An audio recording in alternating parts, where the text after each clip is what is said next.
संसार और सुख। अपने समय के एक प्रतापी और प्रजापालक महाराज संसार से उपराम होकर राज्य युवराज को सौंप वन जा रहे थे, तो रास्ते में उन्हें एक तेजस्वी वृद्ध मिले। संस्कारवश राजा ने उन्हें प्रणाम किया तो वृद्ध ने हंसते हुए पूछा, राजन, आज आप बिना तामझाम हाथी, रथ, सेवक, सुरक्षा सैनिकों के कहाँ जा रहे हैं? तो राजा ने उत्तर दिया, मैं संसार छोड़कर जा रहा हूँ, अब बहुत हो गया, बस। तो वृद्ध ने फिर पूछा, राजन, क्या आपका संकल्प दृढ़ और निश्चय पक्का है?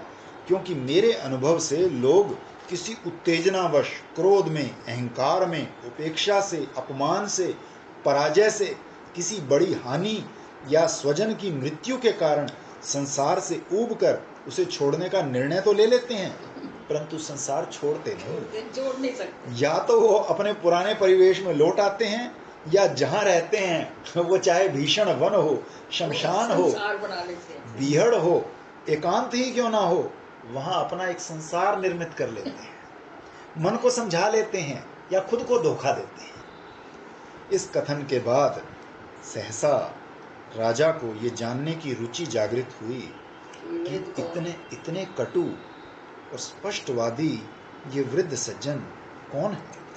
तो राजा ने विनम्रता से पूछा, महोदय, यदि आप अन्यथा ना लें तो मुझे अपना परिचय देकर कृतार्थ करें। तो वृद्ध ने फिर सहास्य उत्तर दिया, राजन, मैं वही संसार हूं जिसे तुम छोड़कर जा रहे हो।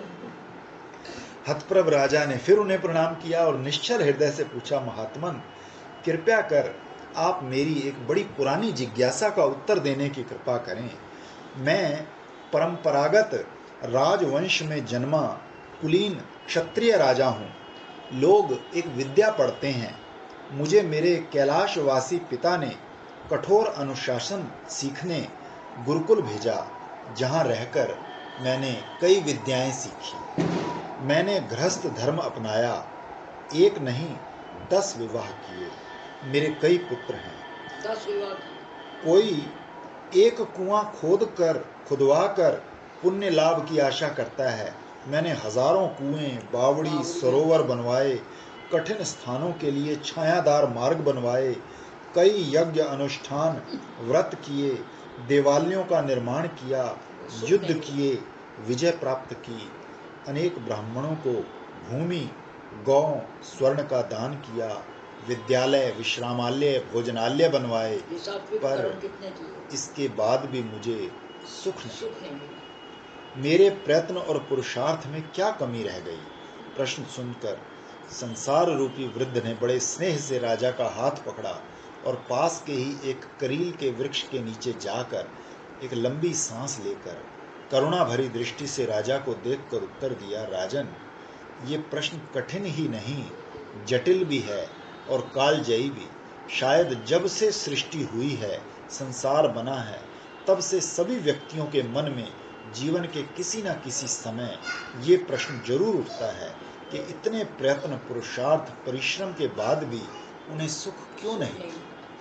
राजन, क्योंकि तुम संसार छोड़ने का संकल्प ले चुके हो, अतः मैं तुम्हें एक गोपनीय सत्य बताता हूँ। जैसे करील के झाड़ का प्राकृतिक नियम है कि इसमें से कांटे झरते हैं, तुम दशकों इसके नीचे बैठे रहो, प्रार्थना, यज्ञ, पुरुषार्थ, परिश्रम सब करते रहो, किंतु सब व्यर्थ। इसमें से मोल श्री वृक्ष की तरह फूल कभी भी नहीं झरेंगे।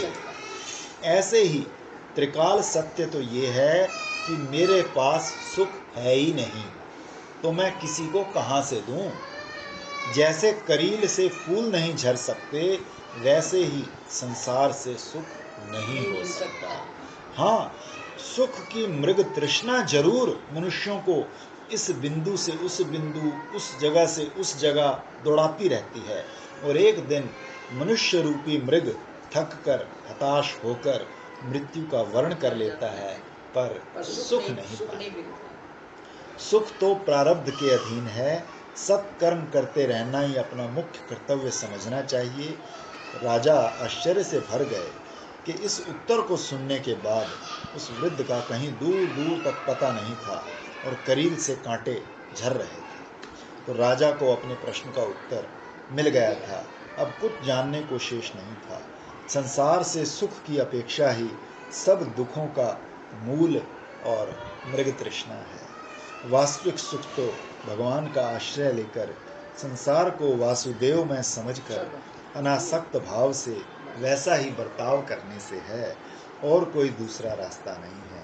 ना अन्य पंथा विद्यते अयनाय। सब में उसको देखो, निष्कर्ष यही निकला कि जो सामने आ जाए, जो हमारा कर्तव्य है वो अनासक्त भाव से करो, और सब में वासुदेव सर्वमिति। 100 महात्मा से दुर्लभागीता में लिखा।